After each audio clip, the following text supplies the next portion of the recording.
to The Explainer. So today, we're diving into a developing story where a global symbol of peace is on a collision course with the law.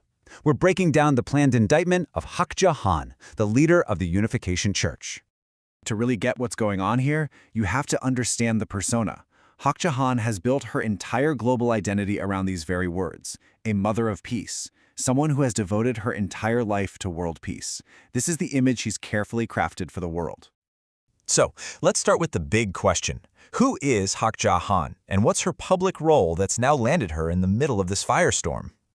Well, what we know is that she's the leader of the Unification Church, which is a global religious organization. It has a really strong presence in Japan, which is why you'll see that specific pronunciation of her title. She is, without a doubt, a major international figure. Yeah, so that whole idea of global harmony, it's not just a nice slogan. It's central to everything she does. It's the foundation of her entire life's work, which is exactly what makes the news coming out of South Korea so shocking. Because right now, that very carefully constructed identity is being directly challenged by a huge legal move in her own country, and it's shaping up to be a major confrontation. And look, according to reports from JTBC News, this isn't just some rumor floating around. A special prosecutor's office has an official plan to indict her. We're talking formal charges, a trial, the whole thing. In the world she operates in, this is a massive, massive step.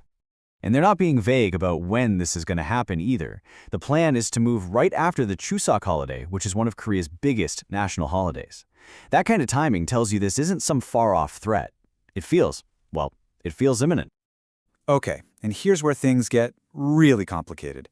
This isn't just any prosecutor. It's being handled by the special prosecutors team investigating Kim Kye-yeon-hee, the First Lady of South Korea. So suddenly, Hak Ja Han's case is directly tied into a massive political investigation at the absolute highest level of government.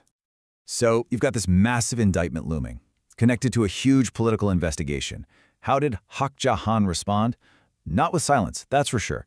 She delivered an incredibly powerful, emotional, and defiant statement. And you've got to understand the context here. The words we're about to see weren't said at a press conference. They were spoken during her final statement at a bail review hearing, a moment of extreme legal pressure. This was in a courtroom setting. And her opening shot, wow. It wasn't a claim of innocence. It was a direct attack on the system that's prosecuting her. A pretty stunning condemnation of South Korean democracy, basically framing this whole legal action as a failure of the state. Her statement then gets really personal, revealing just how deeply this is affecting her. She described the whole situation as, simply, devastating. And then she laid out the absolute core of her outrage. She contrasted her life's work for world peace with the treatment she feels she's receiving, asking this question that's aimed right at the heart of the proceedings.